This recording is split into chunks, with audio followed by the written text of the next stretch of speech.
shuni yutqazsam, sportdan ketaman. Assalomu alaykum O'zbekiston. Shuncha videolar, men o'sha kun Robiya yurgandim zonaga, hech kimga kerak ham yo'q. Mana Alloh aziz qilib qo'yibdi, shuncha odamga kerak bo'ldim, alhamdulillah.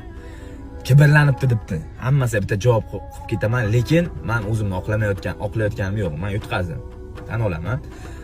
Kibrlanibdi, kibrlanuvchi uchun yutqazdi deganlar uchun. Men kibrlanmayman. Men har bitta gapimdan keyin habzatni Alloh xohlasa, inshaalloh degan gaplarim bor.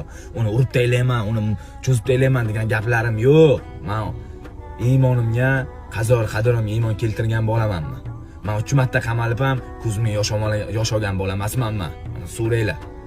Men nimaga yosh oldim? Meni ko'rib turgan yosh bolalar, onaxonlar meni ko'rib turib, achingan ishonchini oqlay olmaganim uchun ko'zimga yosh oldi. Lekin bir tomondan men juda ham xursand bo'ldim. Men tufayli qimorchilarni Alloh nakazat qildi.